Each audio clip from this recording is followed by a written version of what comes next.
Nama lengkap saya Octavianus Dede, biasa dipanggil Ovan, dan saat ini menjadi mahasiswa aktif di Sekolah Tinggi Pembangunan Masyarakat Santa Ursula Ende. Dan saat ini juga berada di semester 2A1 program studi ilmu pemerintahan. Di sini saya akan menjelaskan tentang bentuk pemerintahan Polybius dan Aristoteles. Yang pertama, bentuk pemerintahan menurut Polybius. Polybius, seorang sejarawan Yunani kuno, membagi bentuk pemerintahan menjadi 3 jenis. Yang pertama, monarki, yaitu pemerintahan oleh satu orang seperti raja atau kaisar. Kelebihan monarki adalah keputusan dapat diambil dengan cepat dan efektif. Namun, kelemahannya adalah kekuasaannya yang terlalu besar dapat menyebabkan penyalahgunaan kekuasaan. Yang kedua, aristokrasi. Pemerintahan oleh sekelompok orang yang berkuasa dan berpendidikan. Kelebihan aristokrasi adalah keputusan dapat diambil oleh orang-orang yang berkompeten dan berpengalaman. Namun kelemahannya adalah kekuasaan dapat terkonsentrasi pada sekelompok orang kecil. Yang ketiga, demokrasi. Pemerintahan oleh rakyat, baik secara langsung maupun melalui perwakilan. Kelebihan demokrasi adalah kekuasaan berada di tangan rakyat dan dapat mencegah penyalahgunaan kekuasaan. Namun kelemahannya adalah keputusan dapat lambat dan tidak efektif jika tidak ada kepemimpinan yang kuat. Yang berikut, bentuk pemerintahan menurut Aristoteles. Aristoteles adalah seorang filsuf Yunani kuno, membagi bentuk pemerintahan menjadi 3 jenis, baik yang baik dan 3 jenis yang buruk. Bentuk pemerintahan yang baik. Yang pertama, monarki, yaitu pemerintahan oleh satu orang yang bijak dan adil. Aristoteles menyebutnya sebagai kerajaan. Yang kedua, aristokrasi, pemerintahan oleh sekelompok kecil orang yang berkuasa dan berpendidikan. Aristoteles menyebutnya sebagai pemerintahan yang baik. Yang ketiga, politeia, pemerintahan oleh rakyat yang memiliki kekuasaan dan kebijaksanaan. Aristoteles menyebutnya sebagai pemerintahan konstitusional. Yang berikut, bentuk pemerintahan yang buruk.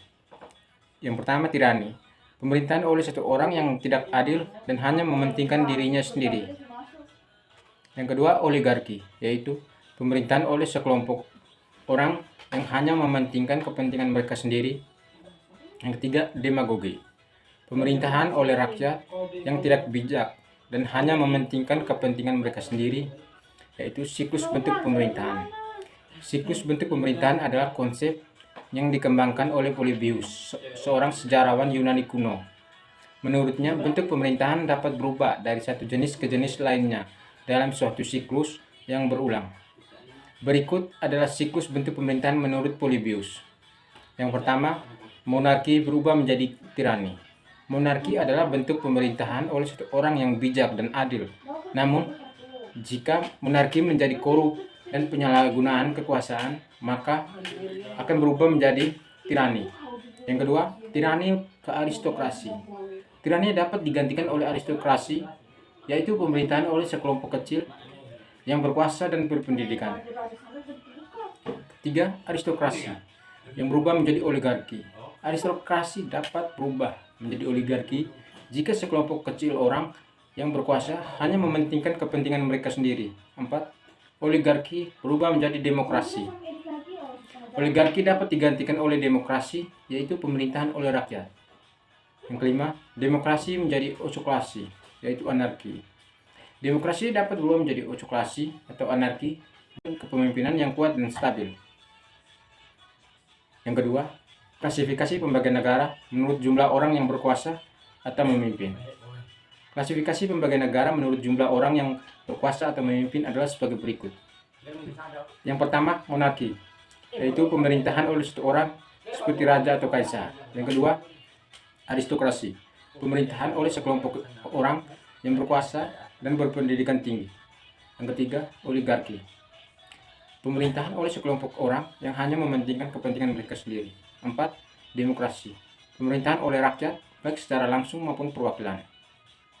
Klasifikasi ini dapat membantu memahami bagaimana kekuasaan dan kepemimpinan dapat dibagi dalam suatu negara.